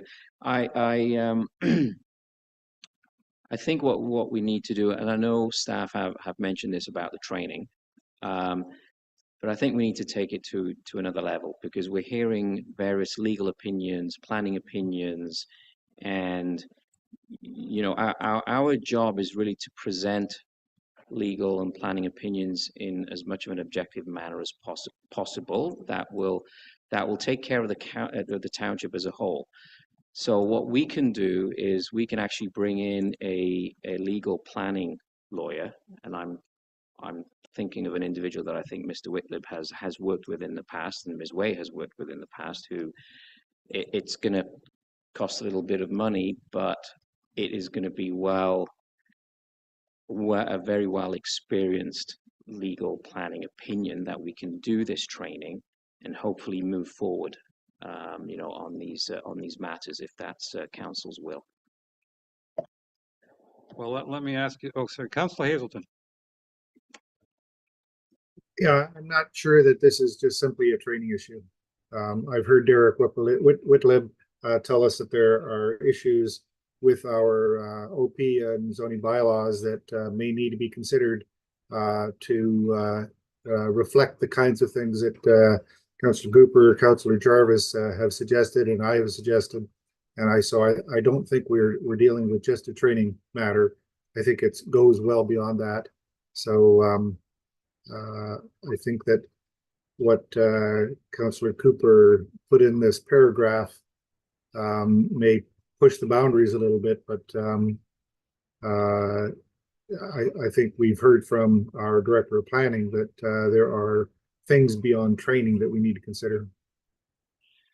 The motion that I drafted was that council directs staff to report on best practices regarding applications under section 45, including council versus committee of adjustment. In other words, I think we're going back to staff and saying, inform us about what's best practices, and that should include whether or not any changes need to be made to our existing OP or zoning bylaw or other policy or procedures. And it may include seeking advice and or training from other experts. I think at this point, I'd like to put it in staff's hands because you've heard the concerns. And I think what I'm proposing with this is council ask you to report back to us addressing those concerns. Councillor Jarvis? If we can put a timeline on that, in consultation with staff now, can we get a determination of how soon we can have that back to us? Because as we'll state again, there's a level of urgency in this. I stand on committee of adjustment, and obviously I'm planning council. We see these things, and I tend to get more confused each time we see this, not just from the planning documents that I see, but from feedback I get from people outside of, in the community that come to me and say, you're doing this wrong. And I don't know who's right. I'm having trouble determining what the right path is on this. And I've added as soon as reasonably possible. Okay, so next week it'd be okay then. Director Whitlib. Thank you. Through the mayor, I think it's reasonable. Staff could certainly come back with I don't want to call it a high level report, but a fairly comprehensive report for the July round of planning council. And then if there's further, areas or branches from there that council wishes to explore in greater detail, then we'll do that. But yeah, next month. Sounds good. Councillor Cooper.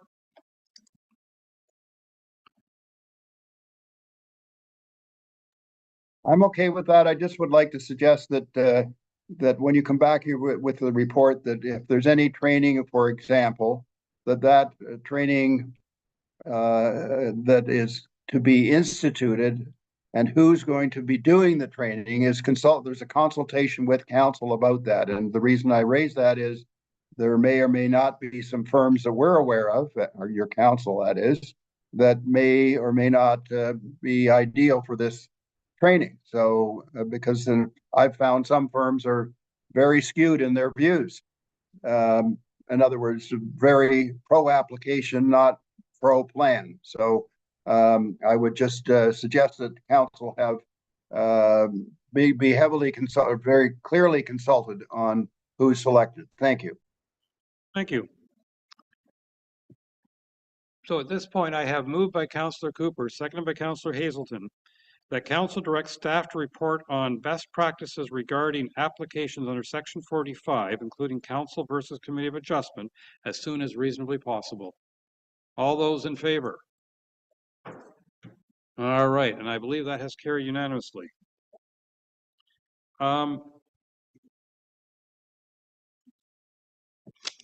Well, I got a second side to this page. So the next paragraph that, yeah, that we just passed that. Okay, that's what I'm, okay. Yeah. Yeah, this, okay. Okay, so we've now passed that. That's now a resolution.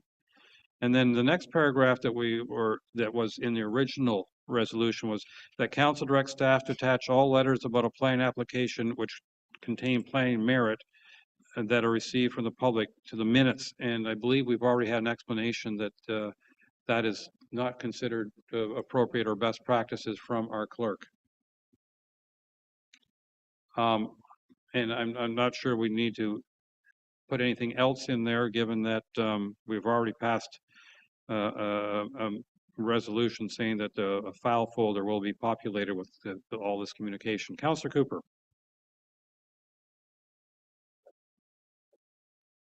I just like to comment that we already heard from Councillor Predko that it is practiced elsewhere. So is it or is it not allowed under the Municipal Act? That would be my question. And I'd like to see a determination from somebody like a Rick O'Connor that really could answer a question like that. Thank you. Yeah, okay.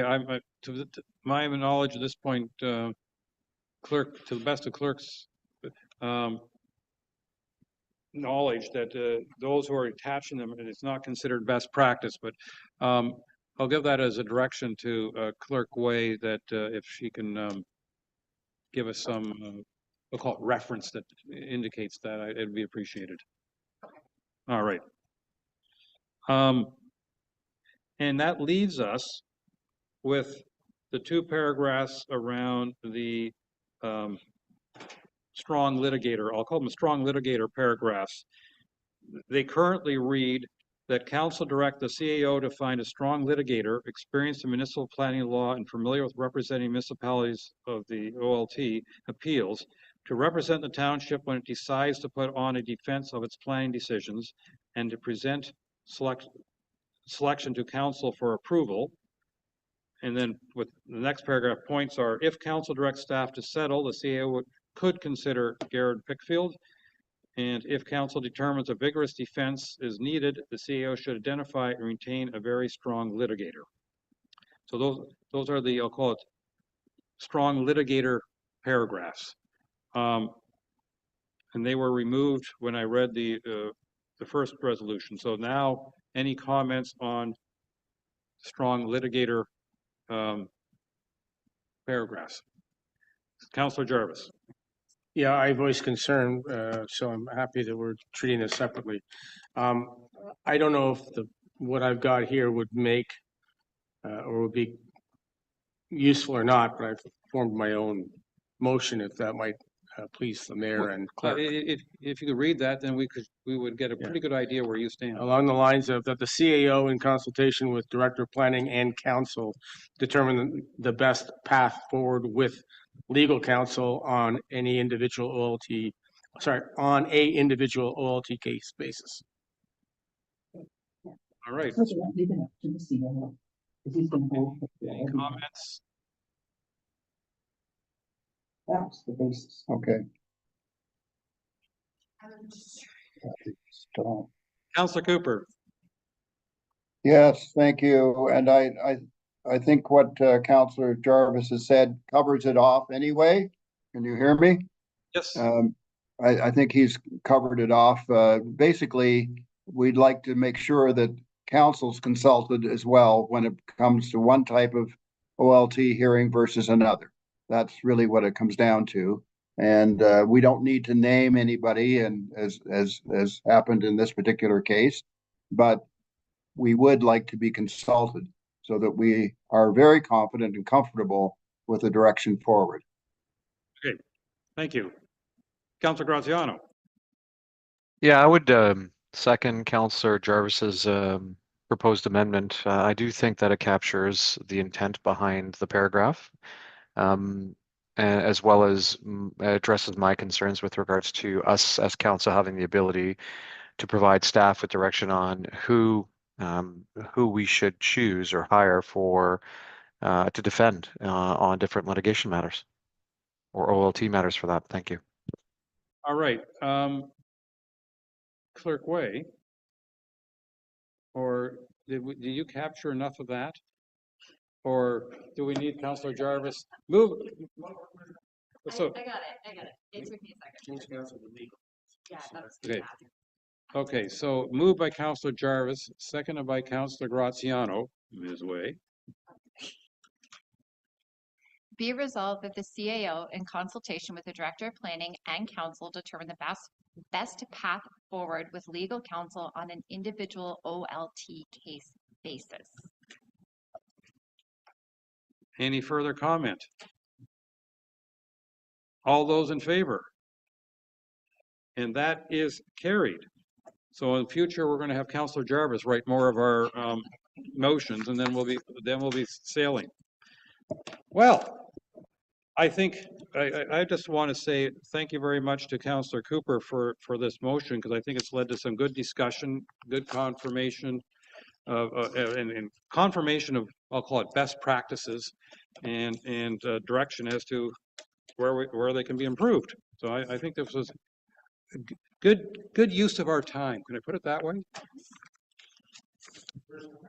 No, not the first time, but nonetheless, this was an example, I believe, of good use of our time. And with that, we get to wind down. So I moved by Councillor Graziano, seconded by Councillor Bocek. Be it resolved, the Planning Council adopt bylaw 2024 - is it 058 okay still? Yeah. 058 to confirm the proceedings of the June 4th, 2024 council meeting. All those in favor? And I'm seeing more than enough hands. That is carried. And I moved by Councillor Predko, seconded by Councillor Hazelton. Be it resolved, the Planning Council is now adjourned at 11:13 a.m. until July 9th, 2024 at 9 a.m. or the call of the chair. All those in favor? And that is carried. And we'll see you all Thursday morning, 9 o'clock for round 3 of council for